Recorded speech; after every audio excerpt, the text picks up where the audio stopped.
Back at it again, and apparently we have a comedian ragging on the woke. Like, share, comment, hit that subscribe button if you're new, and let's dive in. You will not know this, but I was supposed to be the first non-student speaker for the proposition. I've now been the fourth, which means that I now have to thank all the previous speakers for making my best points for me. And I find that the main reason now that I have left to be in support of the motion is that I am so tired of talking about woke culture.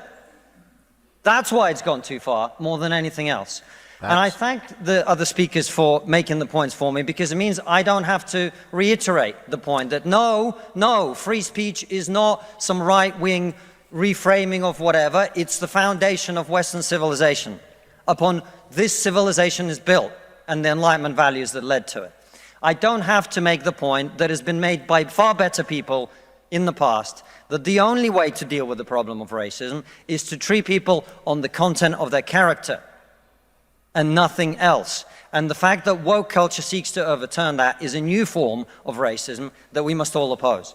It means also I will not use this opportunity to say I told you so, as someone who spent the last 5 years warning people in the West that if we continue to erode our culture, if we continue to undermine our confidence in Western values, that our enemies like Vladimir Putin will seek to capitalize on it. I will not make any of those points tonight, at all.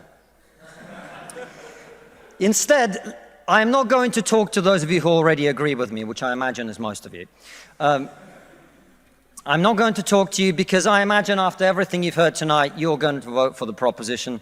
I'm going to confess I will take your vote for granted. Tonight, I am the Labour Party and you are the Red Wall.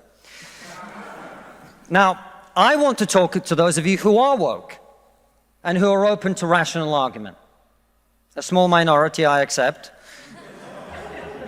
Because one of the tenets of wokeness is, of course, that your feelings matter more than the truth. But I believe in you. I believe there are those of you here who are woke, who are open to rational argument, so let me make one. We are told that your generation cares more than any other about one issue in particular, and that issue is climate change.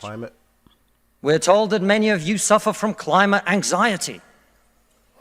You wish to save the planet. And for tonight, and tonight only, I will join you. I will join you in worshipping at the feet of St. Greta of climate change. Let us all accept right here, right now, that we are living through a climate emergency and our stocks of polar bears are running extremely low. I join you in this view. I truly do.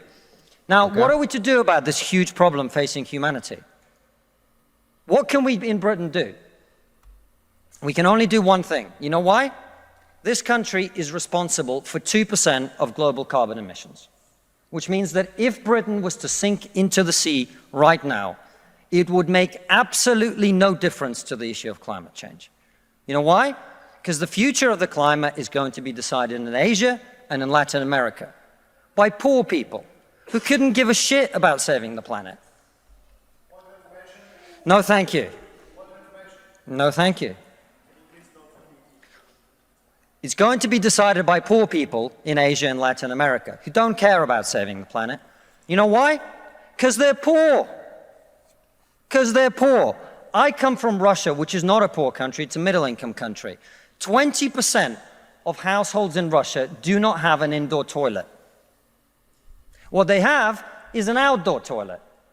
And I don't mean one of those nice portaloos that we get. What?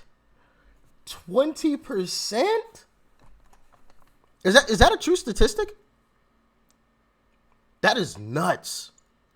Now, I knew that there were poor areas, you know, in Russia and other places as well, but I didn't know that they still had outside toilets. Holy cow. And it also goes to show, you know, how privileged we are, if that is true, and even just in general, how privileged we are here. How fortunate we are here, how truly blessed we are. Even the poorest amongst us, right, are living better than a lot of people on this planet.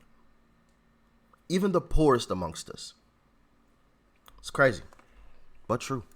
Here, I don't even mean a Glastonbury Portaloo.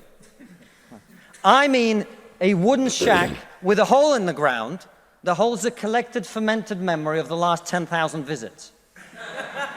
How many of you are going to go home tonight and say, let's rip out our bathroom and erect a Siberian shithouse in the back garden? And if you're not, why should they? 120 million people in China do not have enough food. I don't mean that they don't get dessert, I mean they suffer from malnutrition. That means that their immune system is breaking down because they don't have enough food. You're not going to get them to stay poor. Imagine you're Xi Jinping, the leader of China. When you were 10 years old, there was a revolution, a cultural revolution in your country, and people came and they put your father in prison. Your mother had to denounce him. Your sister killed herself. And you, no longer enjoying the protection of your formerly powerful father, were sent to a village where you lived in a cave house. And here you are, decades later. You have clawed your way up the bloody and greasy pole of Chinese politics to be the undisputed supreme leader of the very Communist Party that destroyed your family. And you know that the main thing you have to do to survive and to stay in power is to deliver the one thing that the people of China want: prosperity, economic growth.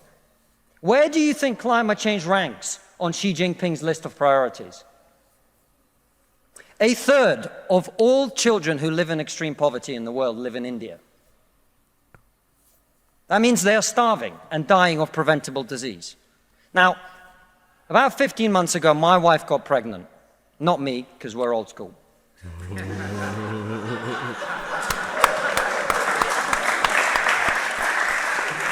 Clap for that, absolutely. And for and congrats. 9 too. months, we talked about what our boy would look like. It's a wonderful thing. What he might do when he grows up.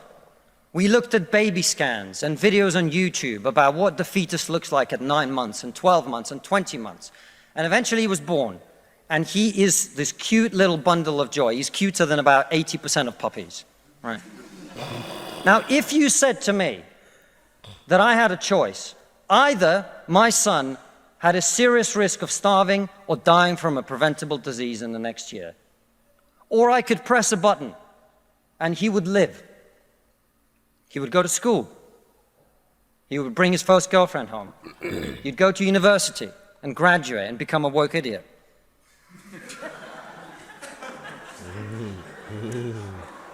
And then that was all sounding cool until that last little bit. Then it took a turn for the worse. Goodness gracious.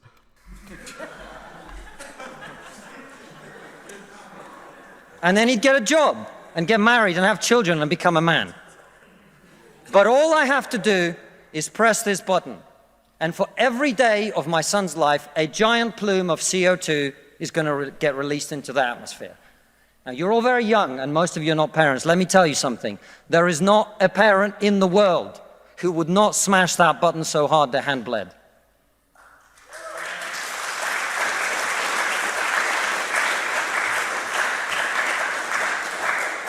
You are not going to get these people to stay poor.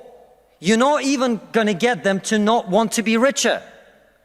And so, I put it to you, ladies and gentlemen, there is only one thing we can do in this country to stop climate change, and that is to make scientific and technological breakthroughs that will create the clean energy that is not only clean, but also cheap. And no, thank you. And I want everyone to get home on time today, which is not going to happen.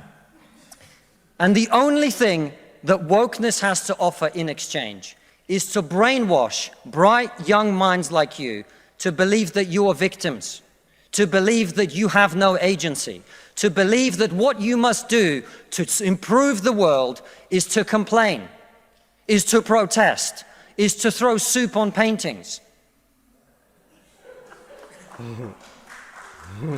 And we on this side of the house are not on this side of the house because we do not wish to improve the world.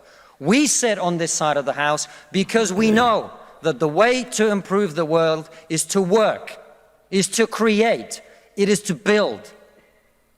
And the problem with woke culture is that it's trained too many young minds like yours to forget about that. Thank you very much. That's incredible. So a comedian stood up and was saying that stuff. Not a politician. Wasn't Nancy Pelosi.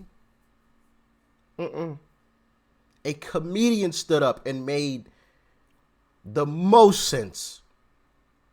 And whatever happened to the capture devices that they were making? Wasn't Bill like creating some big things that were supposed to pull all of the bad stuff out of the air so we stop climate change? These big giant, like why did that end? Why don't we just build a few of those, scatter them across the world, planet, let them run, clean the air, suck out the pollutants, and we go on about our business. I could have swore I remember seeing a story about those things. And now I feel like it's just vanished. Oh, that's too convenient. See, we want power and control, and that doesn't give us the power and control. They still have it if we just build these big machines that takes all of the pollutants out of the air. We have to make them do it. We got to take stuff from them.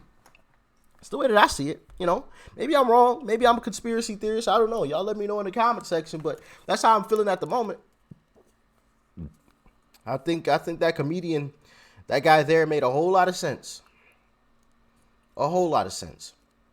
And it's just crazy that it has to come from a comedian instead of politicians. Now, I think guys and gals like Matt Gaetz and Lauren Boebert would say some similar things to that, like it's all BS. But still, like, it should be all politicians. But of course, you would get some leftist politicians standing up and lying about the whole situation. Oh, well, this and that is causing it. Meanwhile, they're all flying on private jets. Then you have some of these bozos who literally will say, well, I have to get on this private jet because I have a meeting. Well, little do you know, thankfully, there's something called Zoom, with the camera, mic, everything, where you can meet virtually. That's what they were all telling us to do 2 years ago. No, don't go meet in person. But now they get to meet in person, but then point the finger at us because of climate change when they're flying all these private jets, polluting the climate and making climate change worse. Allegedly. How does that even make any type of sense? Of course, I don't know. Hey, y'all let me know what you thought about this one in the comment section below. Like, share, comment, hit that subscribe button before you go. Peace and love. I'm out.